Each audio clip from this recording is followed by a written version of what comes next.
merci, vraiment.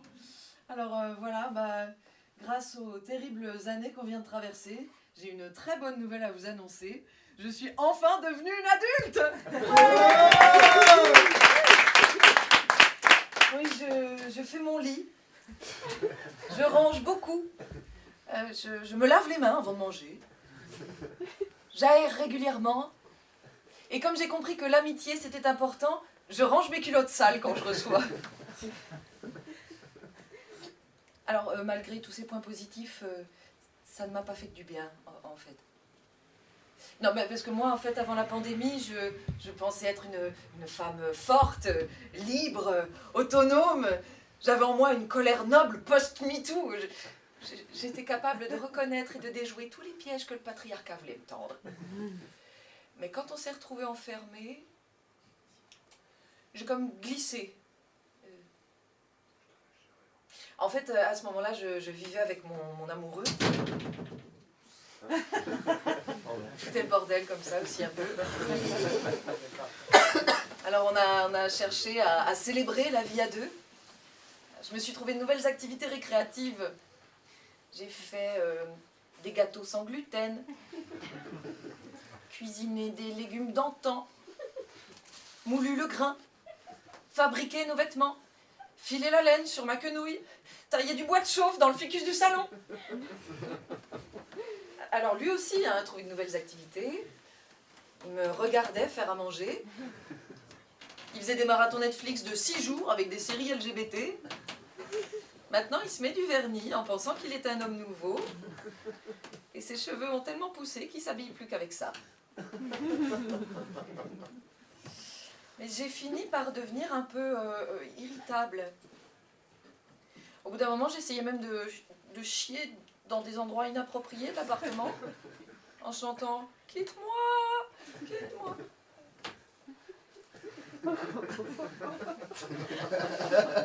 Et lui, imperturbable, quoi, c'était « Wow, c'est marrant ce que tu fais, ça fait très 17e siècle, on se croirait à Versailles, dis donc ».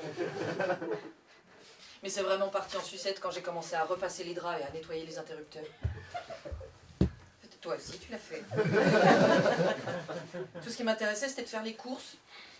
Moi qui étais plutôt salade verte et quinoa au Biocop, je me suis retrouvée à acheter de la crème de foie de porc chez Carouf. Je suis devenue une espèce de Française moyenne, qui râle, qui range tout, qui essaie de nouveaux produits d'entretien. Un soir, je me suis surprise, mon pastis à la main, à lui dire « Oh bah dis donc, aujourd'hui Anne-Sophie Lapix, elle est bien maquillée, hein !»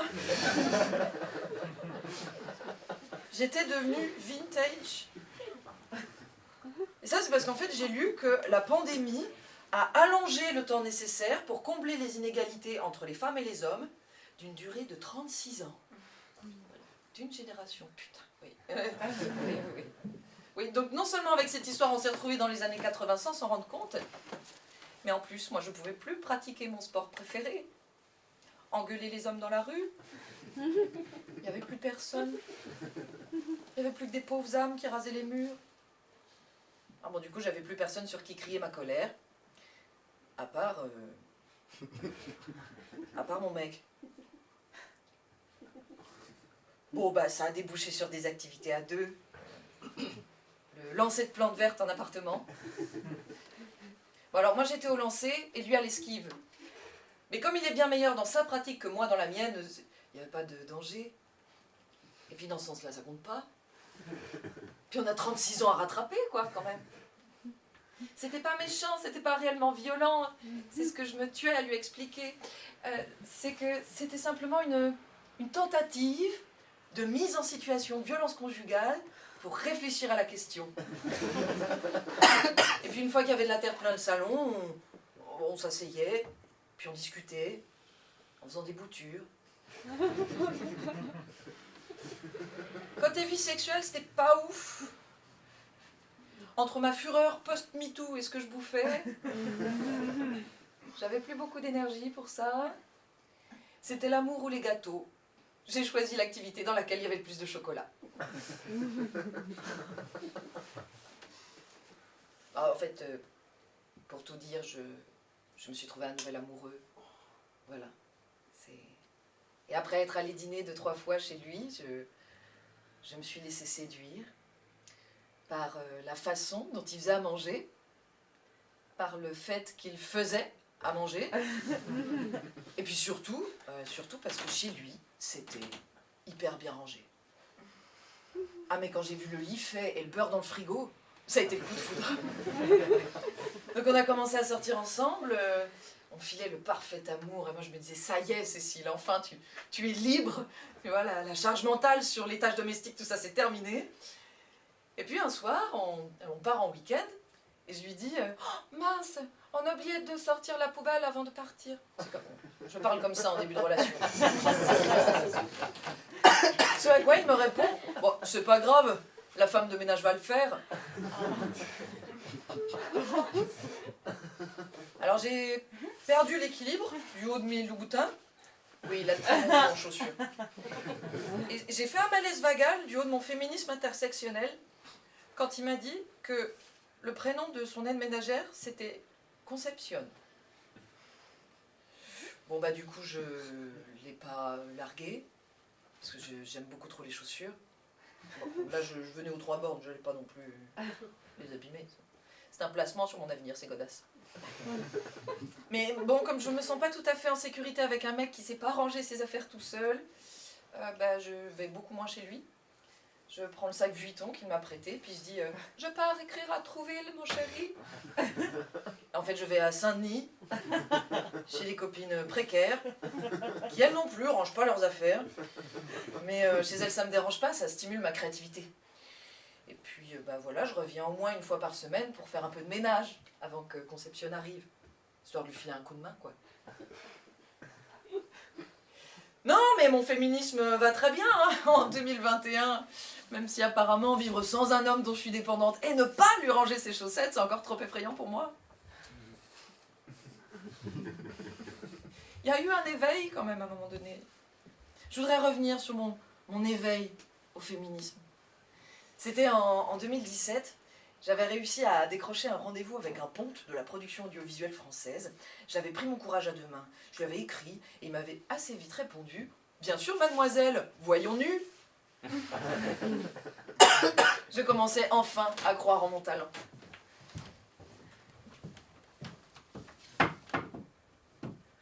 Bonjour, Cécile Laforest. Oui, excusez-moi pour le retard, mais en fait, c'est bête. J'ai eu un problème avec le métro et... C'est pas grave. Il n'y a pas de mal, mais enfin, l'excuse du métro, mademoiselle, c'est pas très professionnel. Asseyez-vous. Ah, merci. Merci de le prendre comme ça. Avant toute chose, mademoiselle, je tiens à vous dire, j'ai pas l'air comme ça, mais je suis très vieux. Je vois mal, j'entends mal, j'ai une canne. Je suis tout juste bon à prendre des décisions.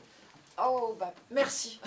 Bah, merci beaucoup alors de prendre ce temps pour moi, parce que je dois vous avouer que j'ai toujours rêvé de faire du cinéma. Vous êtes habillée de façon très audacieuse. Vous avez fait ça pour me rencontrer? Je voulais faire bonne impression, oui. C'est un bon début, mais vous auriez pu vous maquiller davantage. C'est vrai, je suis sotte. Pardon.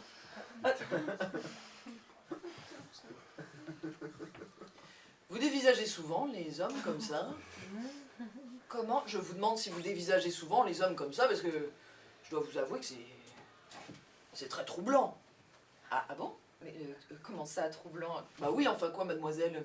Je vous parle et vous me regardez. Enfin quoi, c'est troublant. Pardon, excusez-moi, vous avez conscience de votre charme? Ah, question piège. Alors, c'est-à-dire, en tant que comédienne, j'y prête attention, oui. Donc vous êtes un peu salope. Pardon? Je dis vous êtes un peu salope. Ne me faites jamais répéter des choses comme ça, enfin.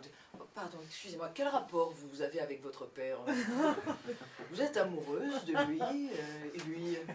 Oh, non, oh, ça va, non, je crois pas. Si je vous demandais de vous mettre toute nue, là, vous le feriez? Ah, alors, pour les besoins du film, oui, alors c'est quand même mieux s'il y a quelqu'un qui crie action avant. Vous portez des sous-vêtements?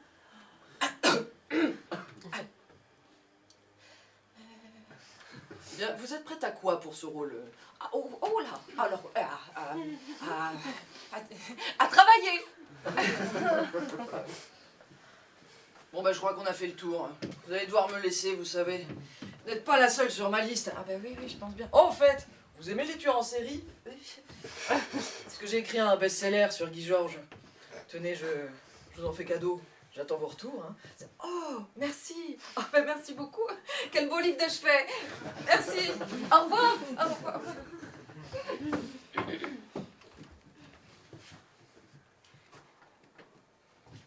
Alors, comme d'habitude, tout s'était hyper bien passé. Et toute contente, je vais rejoindre une copine que j'avais pas vue depuis longtemps, parce qu'elle était partie en Amérique latine, donner quelques stages de théâtre et de danse, et tuer quelques mecs dans la jungle. J'avais besoin qu'elle me raconte. Mais ce qui était bizarre, c'est que le rendez-vous qu'elle m'avait donné, c'était pas dans un bar, c'est devant un mur. Oh, salut, ça va? Qu'est-ce que tu fais? Tiens, prends ça, mets de la colle, là. Oh, ok. Et je lui raconte mon rendez-vous. Et là, j'ai pas compris. Quoi? Non bah attends, c'est du harcèlement, c'est un connard ce type. Ah bon, tu crois? Mais évidemment. Mais du coup, tu crois qu'il va me rappeler? Non mais enfin Cécile, merde quoi. Ouvre les yeux. Tu vois même pas ce qu'il voulait ce connard, tellement le patriarcat t'a lavé le cerveau. Mets de la colle. À un moment donné, la domination des mecs, hein, ça suffit. On va lui recouper les couilles à ces porcs. Le 21e siècle sera féminin, je te dis. Réveille-toi, Cécile. Les femmes vont prendre le pouvoir. Réveille-toi. Réveille-toi. Réveille-toi. Et voilà, une bonne chose de faite. Allez, donne-moi ça. Bon, tiens, tu m'envoies un message quand t'es rentré, hein, d'accord? Allez, salut. D'accord, salut. En France, une femme est victime de viol toutes les 7 minutes. Mais merde, je mets combien de temps à rentrer chez moi? Depuis ce jour, j'ai développé des réactions étranges. Quand on me fait un compliment sur mon physique, instantanément, j'ai des renvois. Des fois, je me maquille pas pendant 4 jours. Bon, bah là, j'ai fait un effort, quand même, parce qu'il faut rester intégré, socialement. Mais le rouge à lèvres, c'est quoi? De la signalétique? Regarde, j'ai une bouche et il y a des mots qui en sortent. Tu as vu? J'ai mis du vernis. Un soutif, je sais même plus la forme que ça a. Enfin bon, il était temps que j'arrête de croire que j'en avais besoin. Hein. Mais dans mon cas, c'est aussi utile que de filer un sac à main à un cheval. Hein. Tiens!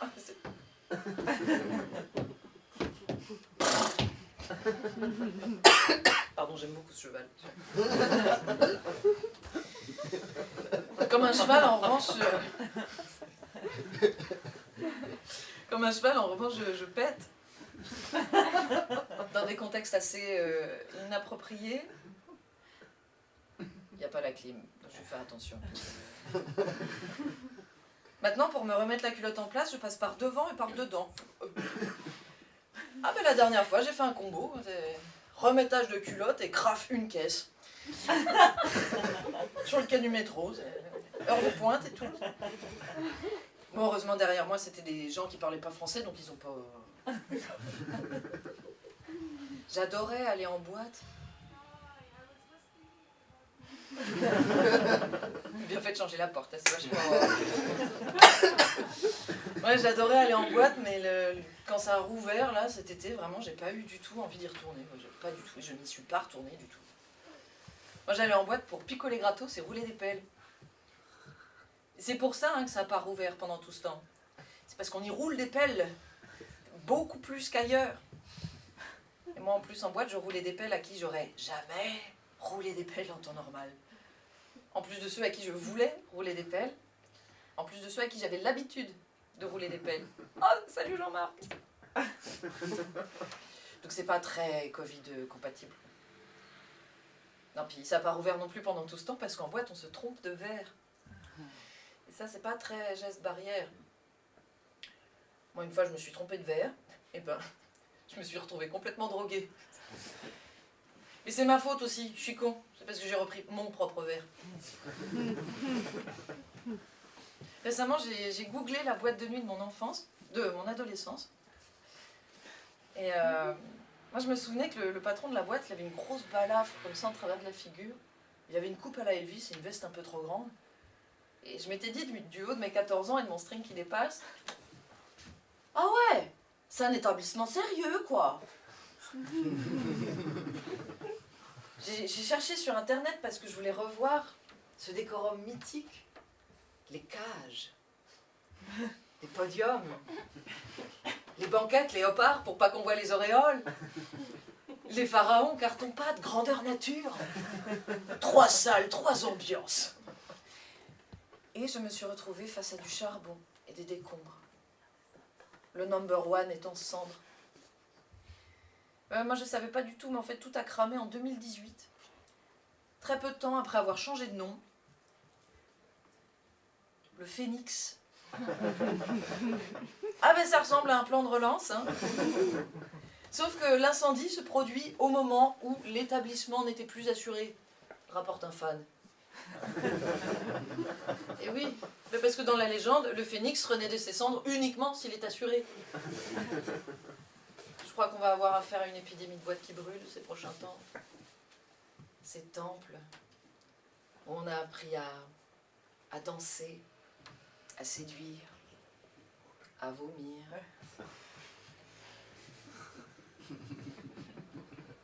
J'ai repensé un peu à mon adolescence et ça m'a fait très bizarre parce que je me suis aperçue que j'avais complètement zappé cette partie de ma vie. C'est comme si j'avais été complètement quelqu'un d'autre.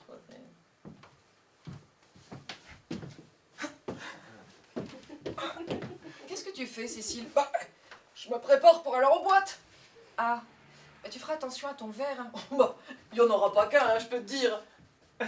Bah, tu feras attention quand tu seras... Oh là là, mais oui, maman, t'inquiète pas. Moi, de toute façon, je fais attention à tout. Et puis, je suis tellement sympa, je vois pas bien comment il peut m'arriver un truc. Hein. Je suis pas la chieuse qui dit non. Hein. Ça m'évite de me bagarrer. Et puis, quand ça devient un peu chaud, quand la tension monte, eh ben, je préfère me jeter à l'eau plutôt comme il pousse. Quoi? Non, rien. Ah, il marche bien ce gloss au collagène, maman, t'as vu? Dis, maman, il est où mon haut? Tu sais, celui avec le grand décolleté, là, puis le dragon à paillettes sur le côté. Tu vas y aller habillé comme ça? Bah, faut bien. Je suis mineure. Ah, je fais pas ça, je rentre pas. Allez, salut maman.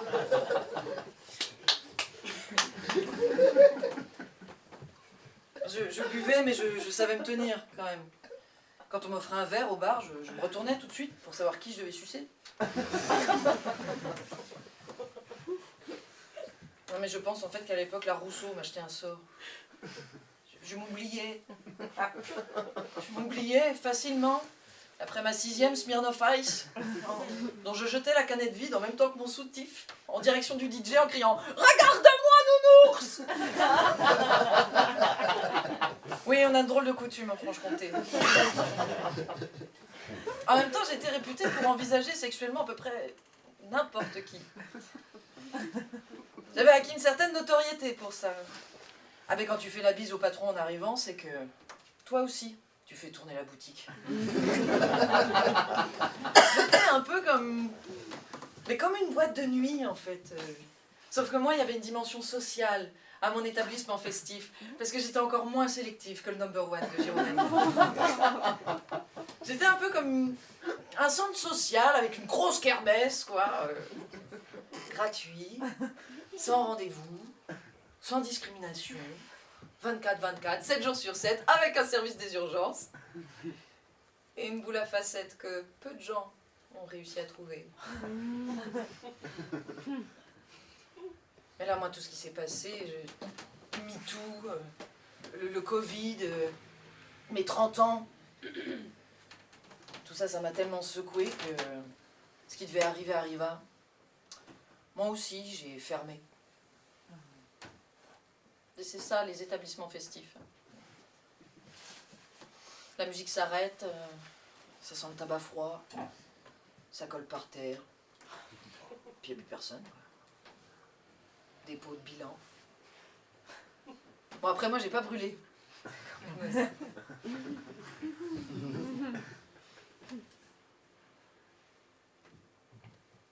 Je sais pas pourquoi je me suis gavée d'hommes comme ça pendant tout ce temps.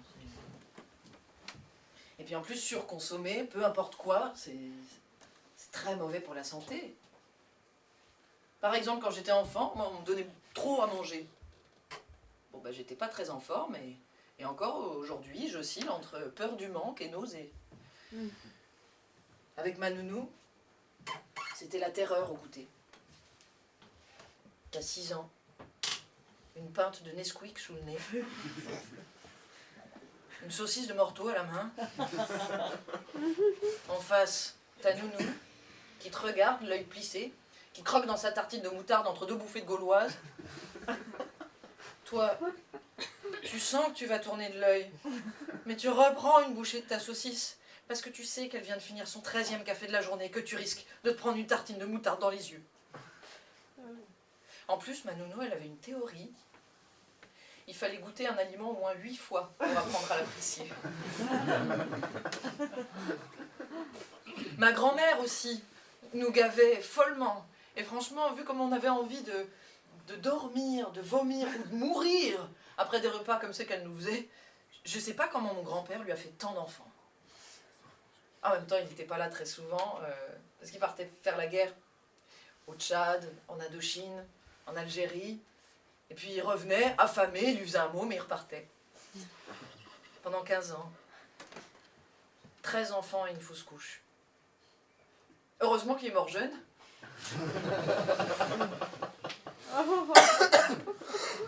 Si Mémé Lulu, tu arrivais, tu t'installais à table, tu prenais le plat pour te servir, mais non, c'était pas le plat, c'était ton assiette, et c'était juste l'entrée. Non mais Mémé, c'est beaucoup trop, là. Oui, mais bon, tu viens pas souvent, alors... Oui, mais je mange aussi quand je suis pas chez toi, tu sais. J'essayais de la satisfaire, je faisais au mieux jusqu'à ce que mon envie de gerber soit plus grande que mon envie de faire plaisir, et que je finisse par m'excuser en retenant des spasmes. Pauvre petite fille. Heureusement, quand on est adulte, on fait plus ça.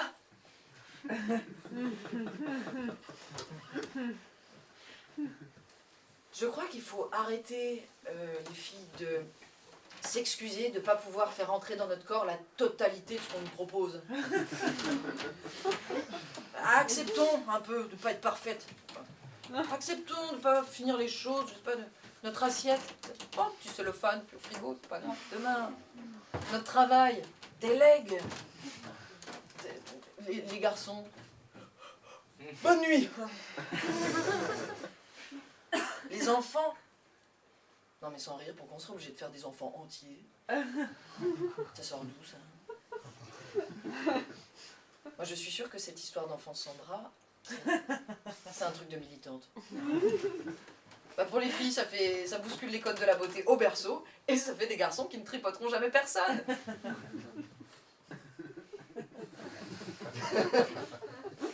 Non mais de toute façon, moi je ne veux pas d'enfants. Même si je faisais l'autre partie du travail, par un bras, une jambe, franchement, un morceau qui parle pas, je saurais pas quoi en faire. Je sais pas. Non, non, si un jour j'ai un enfant entier, je voudrais que juste après l'accouchement, il soit autonome. Voilà. Ça va, maman? Alors, ça va mieux une fois que c'est sorti, hein? Dites, madame, c'est où le papier à signer pour sortir, là, que je la ramène, parce que... D'accord, eh ben j'y vais. Papa? Papa? Eh ben papa, va faire ton malaise vagal ailleurs et passe-moi les clés de la voiture avant. Mais ça se passera jamais comme ça.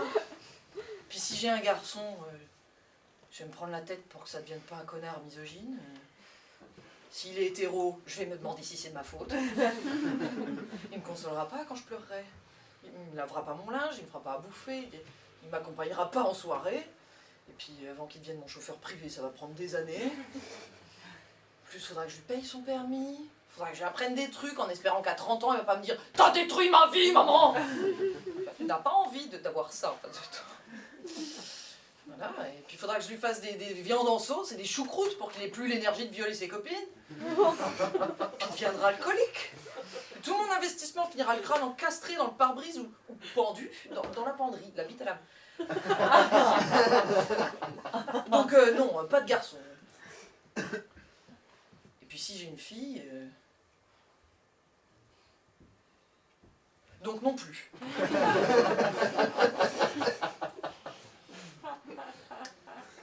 Quand j'étais enfant, j'ai posé la question qu'on pose. Maman, toi tu voulais un garçon ou tu voulais une fille? Ah bah alors moi, je voulais vraiment un garçon, mais bon, tu es là, c'est très bien comme ça. Elle est mignonne, ma mère. Elle m'a transmis beaucoup de choses, ma mère. Parce que elle, le champ lexical du corps et de la sexualité, c'était totalement tabou chez elle. Elle ne pouvait pas en parler. Et elle a beaucoup souffert de cette omerta sur son corps. Et avec moi, elle a pris le contre-pied. Et très tôt, elle m'a tout expliqué. Quand j'avais 3 ans, pour aller à l'école, on passait tous les jours devant un poulailler que je m'aimais bien regarder. Puis un jour, je vois un coq grimper sur une...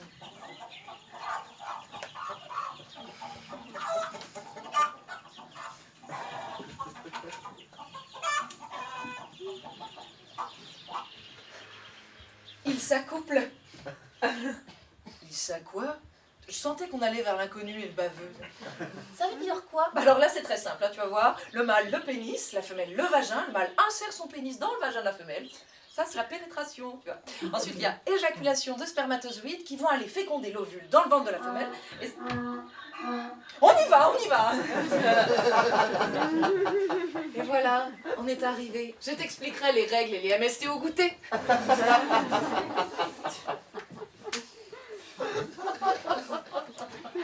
Maman, ça te plaît? Ça fait mal?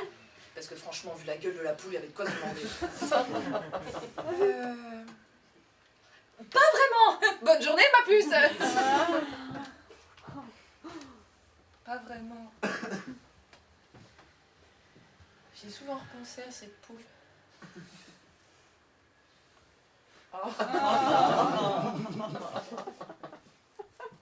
Et plus tard, je faisais la chasse aux œufs dans le jardin pour Pâques.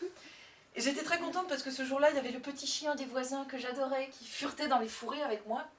Et puis à un moment donné, je sens sa petite langue. Et puis sa petite patte. Et son autre petite patte. Oh maman, regarde le petit chien comme il m'aime bien. Et c'est là que j'ai appris un des derniers mots de la collection, puisque ma mère a shooté dans le bichon en hurlant « Oh mon Dieu, il a une érection !» Je n'ai jamais revu ce chien. Et depuis, j'ai toujours peur que les gens que j'aime disparaissent. Et après ça, j'ai toujours cru que les érections, c'était de ma faute. Il y a un truc qui a merdé aussi, c'est... je pense que ma vie aurait été bien autre chose si mon premier cinéma, ça n'avait pas été La Belle et la Bête. J'avais 4 ans. J'étais assise sur un coussin énorme, comme ça, j'étais fascinée par tout ce qui se passait. Et quand le film s'est arrêté, j'ai hurlé. Parce que moi, je voulais que ça continue, l'histoire. Bon, bah du coup, je l'ai continué de mon côté. Et je me suis dit que je pouvais sauver toutes les bêtes velues et agressives en étant belle et attentionnée. Alors, je mettais ma robe de princesse, je grimpais sur une chaise, je me mettais à la fenêtre et je faisais des coucou romantiques aux chiens du quartier.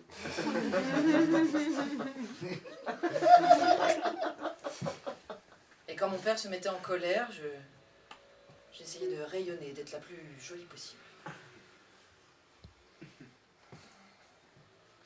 Il y a un autre truc qui a merdé aussi, c'est quand je suis arrivée au collège. Un jour de septembre, j'ai eu chaud, j'ai enlevé mon pull et ma vie a changé. En dessous, j'avais un débardeur et ça a suffi pour que toute la cour s'arrête de vivre. Apparemment, j'étais la seule pas au courant qu'il fallait pas montrer ses épaules. Oui, parce qu'à l'époque, déjà, j'avais vraiment que des épaules à montrer. En même temps, précise, mais le contraire aurait été un peu surprenant. Je suis pas Benjamin Button des Nibards. Et ce coup de chaud a suffi pour qu'un garçon se dise que j'étais totalement accessible et totalement disponible. Lucas. Il m'a très vite déclaré sa flamme, avec une main au cul. C'était un garçon sincère et spontané. Quand il me croisait dans les couloirs, il me coinçait pour me prouver son amour. Mais comme il n'entendait pas très bien quand je lui disais non, je me suis un peu inquiétée pour lui. Du coup, je suis allée voir le principal et je lui ai dit ouais, je pense que Lucas, il a vraiment des problèmes d'audition, quoi. Alors, je sais pas ce que le principal a compris, mais Lucas a été convoqué et il a été renvoyé 3 jours. Le pauvre. Je suis tout de suite allée m'excuser. Lucas, je suis désolée. Je l'ai revu quelques années plus tard dans le métro parisien, ce type. Et c'était malgré tout assez émouvant de voir ce mec qui m'avait donné tant d'attention. Oh, Lucas, t'es devenu frotteur. Je suis ingénieur.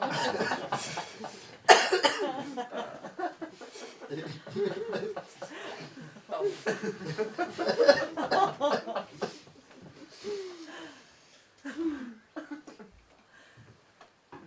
Enfin bon, malgré tout ça, il s'est passé quand même de très belles choses ces dernières années. Parce que, avant, dans mon environnement, je ne voyais que les hommes. Il n'y avait que les hommes qui existaient pour moi. Mais aujourd'hui, je vois aussi les femmes. Et ça, c'est... Là, je vous vois, par exemple. Et je vous trouve assez fascinante. Courageuse. Pleine de talent, de puissance. Vous êtes puissante. Je vous regarde là, c'est comme si j'avais confiance en chacune de vous, quoi. Allez, venez, on s'arrache. On prend nos affaires, là, puis on s'en va, on sort du théâtre, puis on va, je sais pas, on va monter une communauté, tu vois. On verra dans des yourtes ou dans des tiny house, parce qu'on est hyper précaire. Et on se soignera avec des tisanes, et on brûlera de la sauge, et ça va être...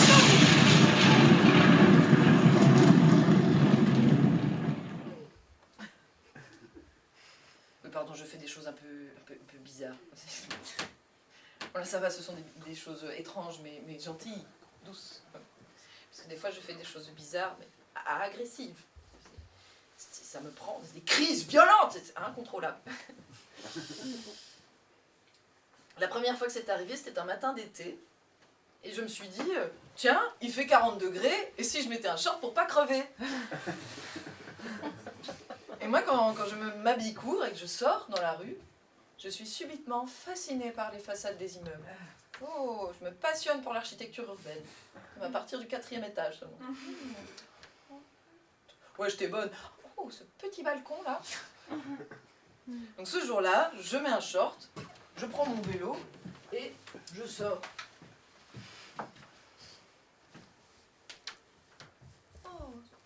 Je vous déconseille quand même franchement de faire ça quand vous êtes avec moi. Je pédale tranquille. Quand soudain, j'entends une voix derrière moi. Police! La voix se rapproche, un type à vélo me dépasse. Police, police des mœurs! Avant, j'aurais fait il est rigolo ce vieux monsieur. Et là, pas du tout. Pas du tout, ça m'amuse pas du tout. Ça monte, ça monte, ça monte. Je me dis, oh putain, celui-là, je vais me le faire. Son short lycra lui rentre dans l'arrêt. Sa tenue de cycliste lui moule tellement le paquet. On dirait des saucisses cocktail sous vide. Le feu passe au rouge. Je me retrouve à côté de lui. Écoute-moi bien, Pépé. Mon short, il a la longueur que je veux, ok? Alors tu la fermes, ta gueule, avec ta police des mœurs. Toi, t'as les couilles moulées dans du lycra, ça dérange qui? J'ai même contaminé une nana qui traversait gentiment la rue, comme ça, qui s'est transformée tout à coup. Oh, salut, ça dérange!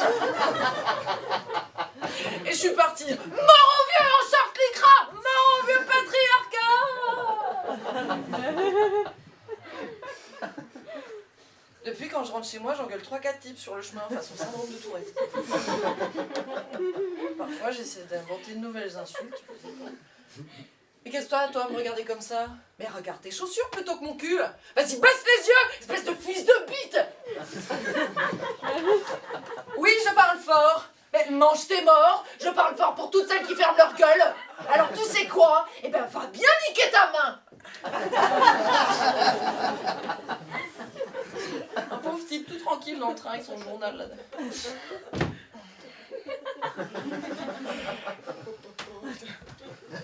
Ça va? Ça va, Jean-Mi, là? Tu es à l'aise? T'as assez de place pour tes couilles! Ça va tellement loin, je vais m'engrainer un pigeon qui faisait la roue derrière une pigeonne. Macho, volatile masculine, je te donne merde! Je vais partir rejoindre le chien.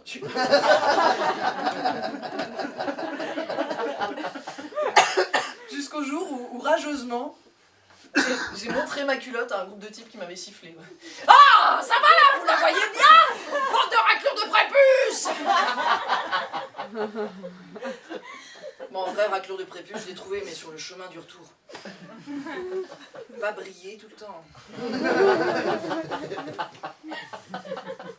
Ma famille s'inquiète. Alors parfois, ils me donnent quelques conseils. Un retardement.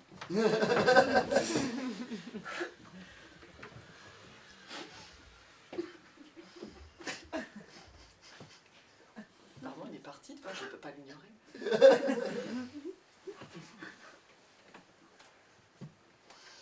T'en as pas marre, là, d'être en colère comme ça, Cécile? Non mais oui, c'est vrai, quoi. On n'est pas en Afghanistan ici, quoi, merde. C'est pas bon de surréagir, tu sais. Bah, attends, je crois qu'il me reste un Lexomil ou deux, là, ça va te faire un bien. Non mais oui, je sais pas, quoi. Profite de ta jeunesse, profite de ta beauté. Voilà, hein. Moi, me faire héler dans la rue, hein. Moi, je peux te dire, hein. Ça fait un moment que ça m'est pas arrivé. Ben, je crois que ça me ferait plaisir. Ah bah d'accord, il manquait plus que ça. La belle doche qu'elle fait au cul. Bah quoi? C'est vrai? Ben je n'ai pas peur de le dire, écoute Thierry. Ça me fait plaisir, qu'est-ce que tu veux? Oh là là. Celle-là, hein. Le jour qu'on y fera fermer sa gueule, ce sera le jour qu'on y foutra des clous dessus son cercueil. Oh, mais qu'il est bête, lui. Alors ça, c'est mon fils. Hein. Oh oui, c'est mon fils, ça. Hein. Qu'est-ce que tu veux? On fait que des rigolos dans la famille. Mais toi, enfin, Cécile, il faut pas être agressive avec les hommes comme ça. Ils ne t'ont rien fait. Puis ce sont des gens que tu ne connais même pas. Oui, puis là, hein, si tu te fais violer, ça sera sans préservatif, sans rien du tout. Hein. Mais enfin, mais Cathy, tiens-toi un peu, quoi, merde. Tu sais, Cécile, c'est pas facile pour les hommes parce que... Ouais, laisse-moi causer, toi. Ah, c'est pas facile d'être un homme. Parce que vous, là, votre espérance de vie, eh ben, elle est quand même vachement plus importante que la nôtre. Hein. Ah, ça, hein, pour le cancer des nibards ou de l'utérus, alors là, il y en a du pognon. Hein. Mais pour le cancer des couilles, putain, il n'y a plus personne. Plus personne. Et ça, c'est rien. Parce que quand t'es papa... Ah, rien que j'y pense, ça me serre la gorge. C'est rien, chérie. Quand t'es papa, ton môme, là, que tu nourris pendant 20 ans, eh ben tu seras jamais vraiment sûr si c'est le tien, putain. T'avais pas pensé à ça, hein? Il faut le temps que ça monte, hein. Eh ben moi, 13 que j'en ai fait, eh ben je peux te dire, hein, ils viennent bien tous du même. Oh non, maman, tu vas pas remettre ça? Bah quoi? Tu crois qu'il en avait quelque chose à foutre, votre père, quand il rentrait en permission? Dis Cécile, tu veux savoir combien de fois qu'il est rentré à la maison, Pépé? Eh ben t'as qu'à compter le nombre de gosses qu'il y a sur la photo dans l'entrée. Si c'était à refaire, je ferais rien du tout. Et puis finis ta viande. Elle va encore pas finir sa viande. Hein. C'est bon là, t'as terminé? Bon, écoute-moi bien Cécile. Pour nous au boulot c'est la guerre, d'accord? Nous quand on veut une promotion, putain faut qu'on bosse, qu'on s'arrache là. Hein? Et vous là, vous passez 10 minutes sous le bureau et hop là, ça y est, promotion, champagne! Champagne! C'est vrai ça, il a raison, ton père, espèce de petit conne. Hein? Parce que vous, hein, oh, les femmes, hein, avec vos mots, vos manipulations, puis vos tortures mentales, hein. Eh ben tout ça, c'est pas dans le code pénal, hein. Et nous, dès qu'on fait un truc direct, c'est le tribunal. Putain. Mais il y en a combien qui pètent un boulard et qui finissent par foutre le poing dans la gueule de la nana parce qu'ils en peuvent plus, tu comprends? Alors, t'amuses pas de devenir une connasse, hein? Bah dis donc, Denis, ça va? Non mais c'est vrai quoi, je sais pas, c'est ta fille, fais quelque chose, tu lui une trempe, j'en sais rien. Et dis donc, Denis, tu te calmes, reprends un whisky. D'accord. Moi, je veux qu'une chose hein, pour toi, Cécile. C'est que tu comprennes que c'est des victimes que t'agresses. Désolé.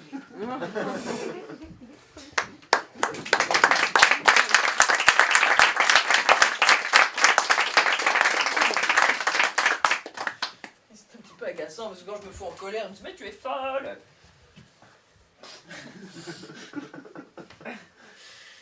En même temps, pendant le confinement, je suis un petit peu devenue la folle de l'immeuble. Au-delà du jeté de plantes, oui, je suis un peu devenue la folle de l'immeuble. Parce que je sortais la nuit, hirsute, à garde, je traînais dans les couloirs, et j'écoutais aux portes.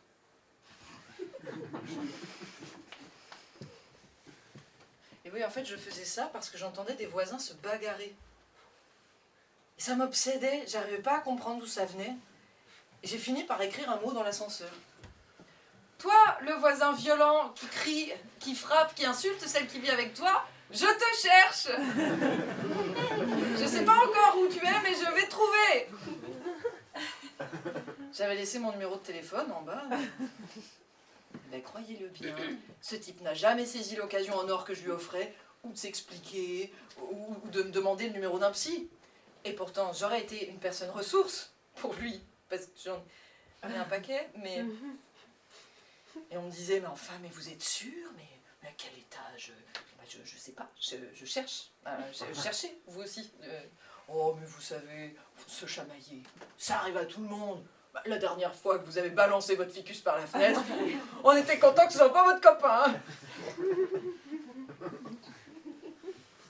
C'est pas la première fois que j'ai l'impression qu'on ne m'entend pas, qu'on se fout de ce que j'ai à dire. Alors, le type a joué l'Arlésienne. Et moi, je suis devenue une espèce de Cassandre. Cassandre, c'est un personnage de la mythologie qui était reconnu pour sa très grande beauté. Aucun lien. Et elle était tellement belle que Apollon lui-même est tombé amoureux d'elle.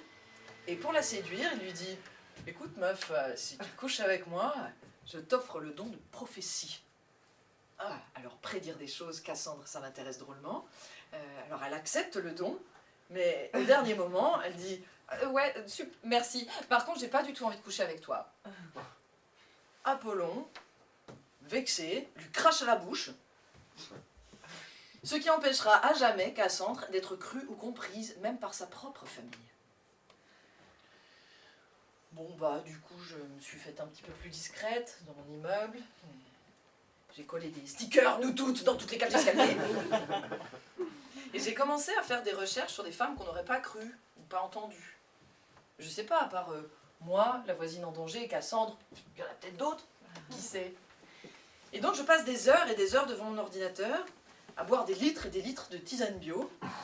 Je prenais mes recherches très au sérieux, quand un jour, entre deux vidéos de chatons, je m'aperçois que la marque de ma tisane, c'était Hildegard de Bingen. Mais la première était là, en fait. Hildegard de Bingen, c'est une femme qui a vécu au XIIe siècle, en Allemagne. Elle est considérée comme la première naturaliste d'Europe. Elle a été la première à dessiner ce qu'on appelle l'homme de Vitruve. Tu sais, ce mec à poil au centre d'un cercle et d'un carré avec sa bite et son nombril au milieu. Là. Eh bien, on connaît très bien ce dessin, parce qu'il a été repris 300 ans plus tard par le connard de Vinci, absolument. Elle a été la première à proposer l'héliocentrisme, le fait que la Terre tourne autour du Soleil et pas l'inverse. Bien avant tout le monde. 500 ans avant Galilée, 300 ans avant Copernic, sa main. Mais elle, on ne l'a pas contesté. Ou de l'avantage d'être une femme, ils ne l'ont même pas écouté. Et à chaque fois qu'on boit une bière, peu importe la marque, Eh bien, c'est sa recette qu'on boit. Et ça, tout le monde s'en fout. Voilà. Et en voiture, Simone, pour les poubelles de l'histoire. Et Simone, c'est pareil, c'est pas une putain de mamie anonyme qui conduit mal. Pas du tout.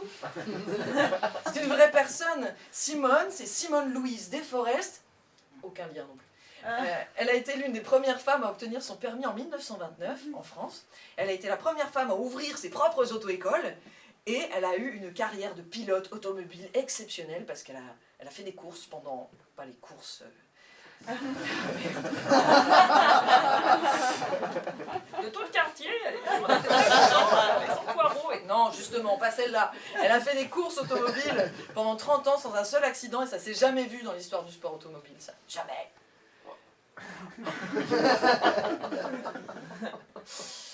Bon, ces deux femmes sont des exemples concrets, historiques, mais j'ai aussi fouillé du côté des légendes. Et je me suis aperçue qu'à force de ne pas être entendues, les femmes développent des dons particuliers. Il y a une légende qui a retenu mon attention. Un jour, je tombe sur une photo de Jésus. C'est un pote de Vitruve. Crucifié, bon, jusque-là tout va bien, mais en robe de soirée, petite natte, chignon tressé, décolleté, maquillé. Jésus queer? Pas du tout. J'avais face à moi Sainte Villeforte. Ça veut dire Vierge forte, ou Sainte Débarras en français. Oui, heureusement qu'elles ne sont pas toutes dans le calendrier. Hein. Alors, Sainte Villeforte, fille d'un roi païen, refuse de se marier à l'envahisseur, à qui elle est promise pour le lendemain.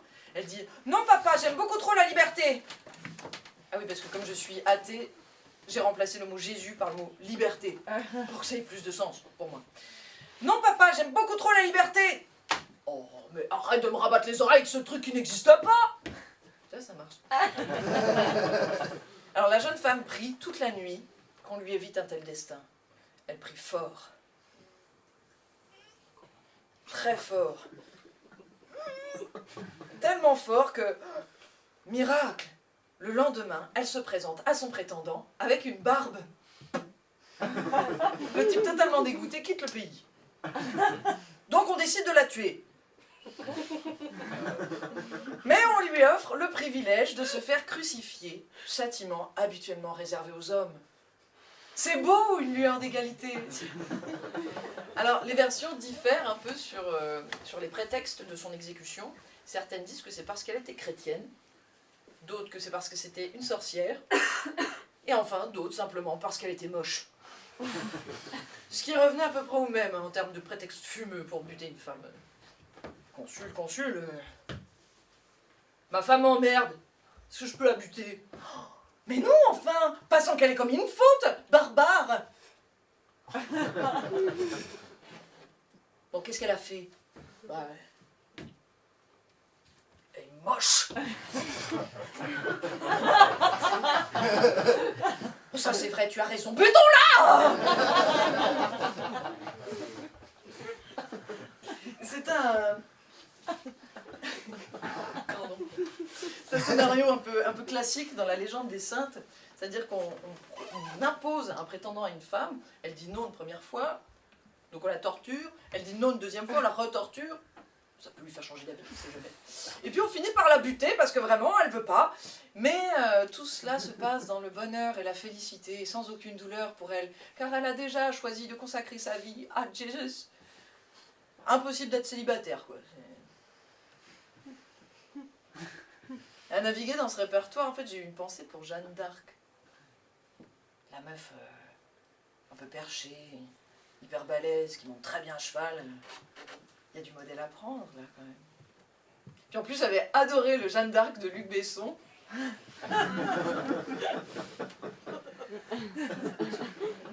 Et puis, elle a quand même un fan club très à droite. Du coup, Jeanne me faisait quand même beaucoup moins rêver. Mais comme on n'a pas laissé beaucoup de nanas dans les livres d'histoire, je me suis dit qu'il y avait sûrement une version de la légende un peu moins récupérée par les mâles et les fachos. D'après la légende, c'est Sainte Marguerite, Saint Michel et Sainte Catherine qui lui auraient parlé. Du coup, je me suis demandé ce que Jeanne aurait réellement entendu et quelle aurait été sa quête.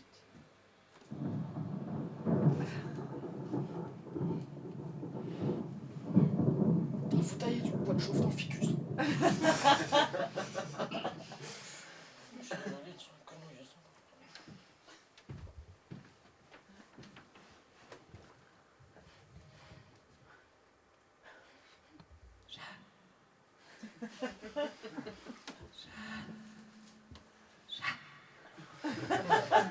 C'est ça, Marguerite. Jeanne, réveille-toi. Réveille-toi. Réveille-toi! Attends, qu'est-ce qui se passe? Qu'est-ce que c'est? Ah! Salut Jeanne. Marguerite. Alors, voilà, je t'appelle parce que Sainte-Catherine et moi et toutes les autres, on s'est fait buter parce qu'on voulait notre indépendance et... Oh mais putain, mais vraiment là, t'es sérieuse? Mais fous-moi la paix! Alors voilà, en fait, avec les filles, on s'est dit que ce climat de crise du royaume serait parfait pour emmener le dauphin se faire couronner à Reims. Comme ça, tu vois, il devient roi. Et en échange, on lui fait passer tout un tas de lois en faveur des femmes. Hein? Qu'est-ce que tu en penses? C'est moi qui raconte, c'est ma version. Oh oh oh, salut les filles. Alors on se check le bouti? Oh non, Saint-Michel. On était en assemblée non mixte, là. Bah, c'est pas grave, continuez à faire tous les gâteaux que vous voulez. Bon bah, qu'est-ce que tu veux? Non mais je sais pas, en fait je pense que vous devriez plutôt... Je rêve ou tu mansplains, là? Non. C'est quoi? Non, je disais simplement que, je sais pas, j'ai l'impression que vous voulez faire un truc un peu, tu vois, un peu couillu, un peu conséquent, un peu, tu vois. Moi j'ai déjà buté un dragon, les faits d'armes c'est quand même un peu mon truc, alors... Tu sais quoi, Jean-Michel, Saint-Jean... Michel! Arrête de nous casser les noix! Ah bah super. Eh ben vive l'égalité, super, de toute façon on peut plus rien dire. Hein. On peut même pas donner notre avis, merci, hein, super, on reviendra. Chier. Bon, voilà, maintenant que le rouleau est parti, voilà ce que tu vas pouvoir proposer au futur roi, Jeanne. Alors, Sa mission en poche, Jeanne se fait entourer, armer, et on lui file une armure. Charles VII, le dauphin, le mec à couronner, quand il a vu Iron Jeanne débarquer, il a un peu flippé, il a filé ses fringues de roi à l'un de ses sujets, puis il est allé se planquer dans la foule. Jeanne, aidée par les saintes.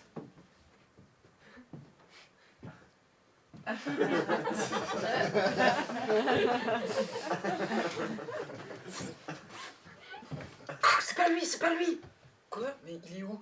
Sur ta gauche, sur ta gauche! Le connard en slip qui fait semblant de regarder les vitraux! Ils finissent s'entretenir en secret. Salut Charles, moi c'est Jeanne. Bon, voilà. Alors, Sainte-Catherine, Sainte-Marguerite et moi, on monte un collectif en ce moment. Du coup, on va t'emmener à Reims. Comme ça, tu deviens roi, et en échange, tu fais passer tout un tas de lois pour les femmes. Alors on veut le droit à la propriété, le droit à l'éducation, le droit à l'avortement, des moyens de contraception, des protections périodiques éco-responsables partout en libre-service. On veut pouvoir divorcer, se saper comme on veut, qu'elle soit condamnée, la base quoi. Alors, c'est conclu. Oui, emmène-moi à Reims et puis je vais voir ce que je peux faire. Jeanne l'emmène à Reims. Mais une fois couronnée, Charles n'en a plus rien à foutre d'elle. Et il part se planquer et faire la fête avec ses potes. Jeanne continue sa tournée et elle galvanise les troupes. Bonsoir Orléans, est-ce que vous êtes chaudes ce soir? Parce qu'on va foutre le feu! Est-ce qu'il y a des meufs pour l'atelier yourte? Et ce soir, on va brûler de la sauge!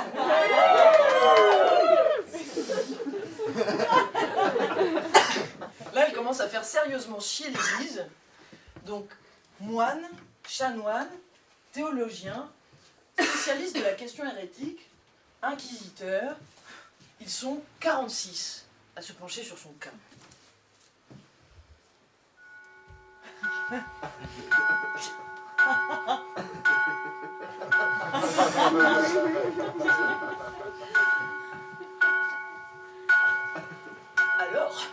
alors? Bah alors quoi? Mais qu'est-ce qu'on fait? Il dit qu'il sait pas. Mais il faut trouver des chefs d'accusation. Mais on n'a toujours rien.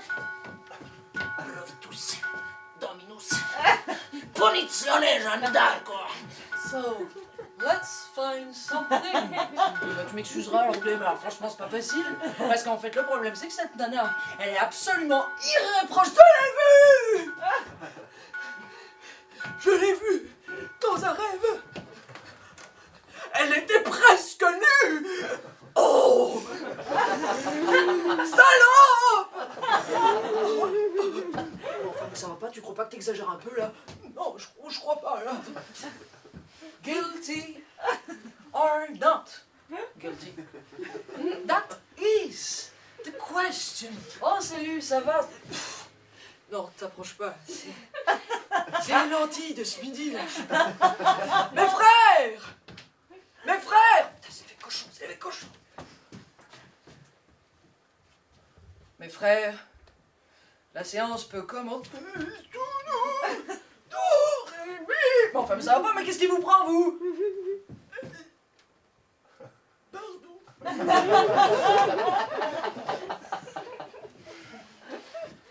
Bien, mes frères, j'ai une très mauvaise nouvelle à vous annoncer. Après double examen méticuleux, il s'avère que Jeanne est réellement pucelle. Oh non! Oh putain, mais fais chier cette bonne femme! Merdaïn, maximum merdum. Casse les couilles, là, t'as la il dit que c'est la catastrophe. Mais comment va-t-on faire? Nous devons la condamner. Virgin or not virgin? That was the question. Regarde!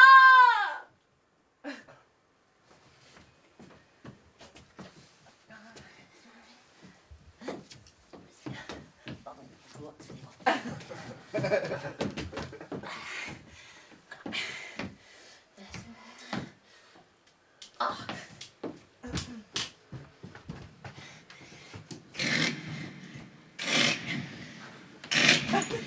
Oui, c'était des micros en pierre de taille.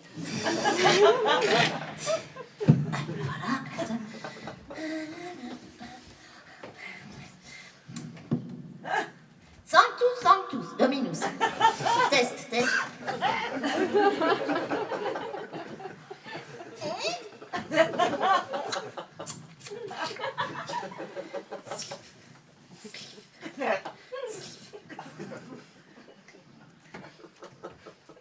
Selon la procédure d'acquisition, avec le soutien de la Commission internationale de détection de l'hérésie, vous avez fait mon voyage, institué par le pape Innocent IV,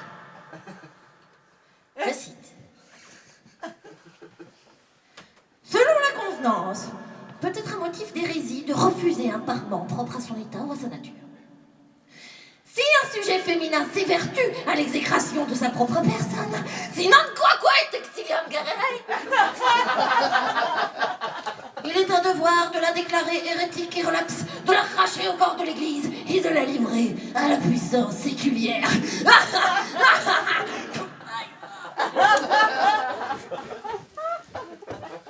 Quelque chose, toi. Bien, mais en un mot, chanoine bidule. Ah ben, en un mot, comme elle porte des habits d'homme, on peut la buter. On peut la brûler? Ah ben, absolument. Mais c'est génial! Quel bon travail! Burn! Qu'est-ce qu'il dit? Brûlons-la!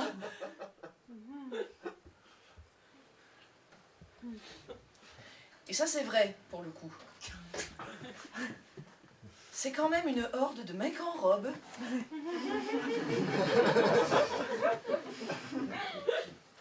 Comme ce sont les vainqueurs qui écrivent l'histoire.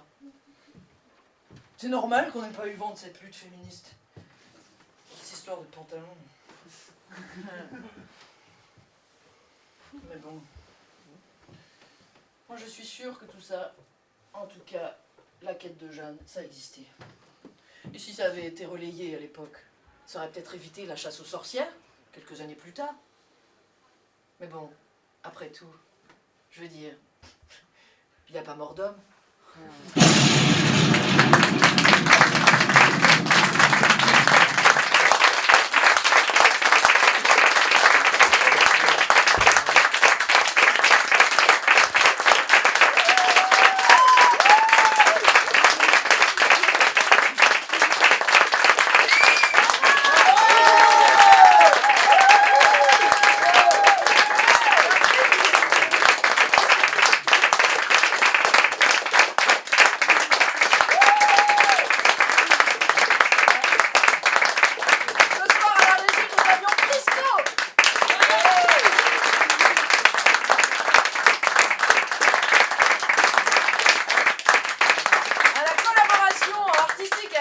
Grégoire Perrault.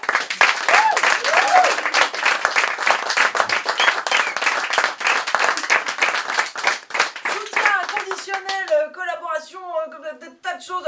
Stéphane Normand.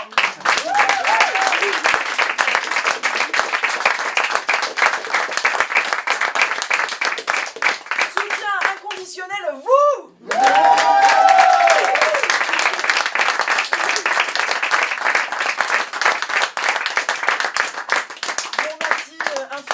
Ce spectacle est produit et soutenu par la Comédie des Trois Bornes, merveilleuse maison, par la compagnie Qui Vive. N'hésitez pas à les suivre sur Instagram ou Facebook parce qu'on fait d'autres événements également à plusieurs. On fait des choses à plusieurs.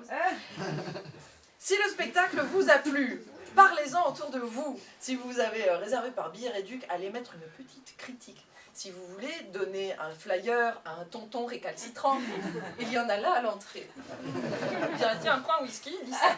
Je t'emmène, tu n'as pas le choix. Si jamais vous avez envie de revenir avec des amis ou même seul, dites-le moi.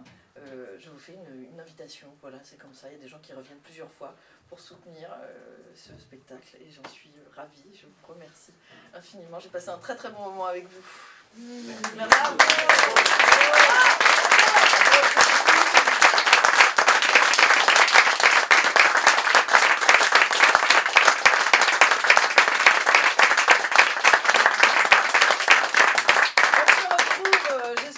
Pouvoir vous retrouver dans 5 minutes à l'extérieur, le temps de démonter cette énorme production. Et à très vite.